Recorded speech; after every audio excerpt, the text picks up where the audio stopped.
Rotary international district 3131 द्वारा sprint हंगामा 2012 का आयोजन इतवार को करनाला स्पोर्ट्स एकेडमी में किया गया था। स्प्रिंट हंगामा में रोटेरियंस के लिए विभिन्न प्रतियोगिता का आयोजन किया गया था, जिसमें सभी रोटेरियंस ने बढ़ चढ़कर हिस्सा लिया, जिसमें स्विमिंग, कैरम, बैडमिंटन आदि सहित विभिन्न प्रतियोगिता आयोजित की गई थी।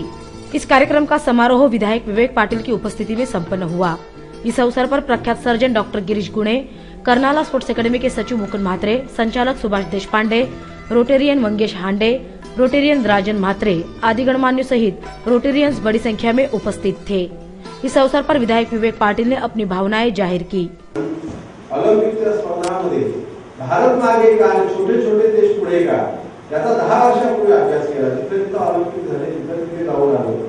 जिथल्या तिथल्या देशातल्या ज्या खेळाडूंना प्रत्येक ऑलिम्पिक मधून जास्त प्राइजेस मिळालेले आहेत त्या ठिकाणी जाऊन आलो आणि त्या सगळ्या अभ्यासातून असं माझं मत तयार झालं आहे की ज्या देशामध्ये इन्फ्रास्ट्रक्चर, ज्या देशामध्ये खेळासाठी संधी देण्यात येत आहे आणि ज्या देशामध्ये चांगल्या प्रकारचं मार्गदर्शन दिलं जाते त्या ठिकाणी हे यशस्वी होणार आणि त्या 30चा आधार घेऊन करणारा स्पोर्ट्स अकॅडमीच्या माध्यमातून आम्ही काम करतोय।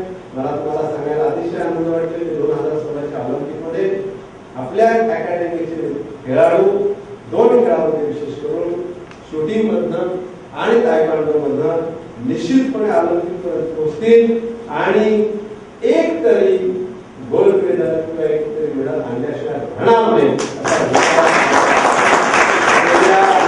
10 वर्षाच्या, कारण खेळ एक असा विषय आहे काय आज सुरुवात केली की उद्या त्याचं फळ मिळत नाही। तसं झाड आजोबाने लावल्यानंतर मुलाला आणि नातवंडाला त्याचा फायदा होतो, तसा एक खेळाची सुद्धा प्रक्रिया परदेशामध्ये जिथे छोटे छोटे देश आहेत त्या देशामध्ये त्यांच्या वयाच्या अगदी 7व्या 8व्या 10व्या पासून त्यांच्या विद्यार्थ्यांच्या त्या मुलांच्या अंगातले ते सुप्त गुण ओळखून त्यांना तशा प्रकारचं गायडन्स त्या वयापासून देण्यात येतं।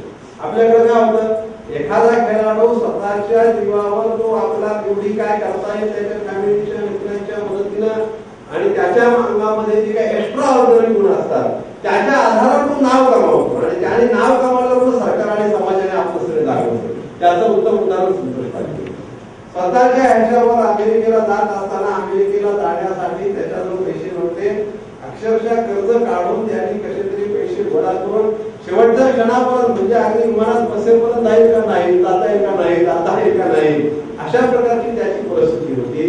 सरकारनं समाजानं तुम्ही आम्ही तेवढं सहकार्य त्याला करायला पाहिजे होतं तेवढं केलं नाही माझ्या सहित।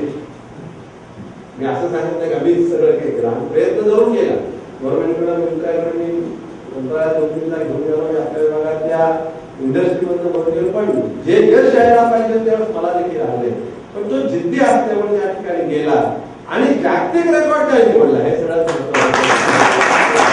इस दौरान विधायक विवेक पाटिल की सराहना करते हुए डॉक्टर गिरीश गुणे ने विजेता खिलाड़ियों को शुभकामनाएं दी। आता आपले स्पोर्ट्स डायरेक्टर मंगेश करावी थोड्या बाहेर घेऊन गेलो होतो कारण तिकडच्या प्रोसेसिंग मध्ये तो देखील महत्त्वाचा जायचा बसला होता। मला म्हणजे तुम्ही काही काळासाठी त्याच्यापासून वंचित झाला असाल, पण मंगेश तुला एक सांगतो, तुमच्या ऍक्शन्स मध्ये जेव्हा तुमचं कार्य चांगलं चालू होतं ना तेव्हा ती तुझी लीडरशिप तुमच्या बिझनेसमध्ये सगळे व्यवस्थित करत असतात, पण तुम्ही नसताना जर कार्यक्रम आणि सगळ्या गोष्टी पुढे जात राहतील ती सांगा मग आमदार साहेब अनेक गोष्टी अनेक ठिकाणी घडत असतात। जगात बाहेर जे असेल तर इथं सर्व कार्यक्रम व्यवस्थित चालू असतात, त्याच्याप्रमाणे बोलणं योग्य पण आहे। पण तुला उदाहरण म्हणून सांगा, आपल्या छोटंसं उदाहरण असतं की आपल्या ऍक्शन्समध्ये जर सगळ्या गोष्टी व्यवस्थित चालतात तर ती कधी आपली लीडरशिप आणि मला असं वाटतं आजच्या कार्यक्रमाच्या ठिकाणी तुम्ही लीडरशिप खरंच लोकांसमोर दाखवली।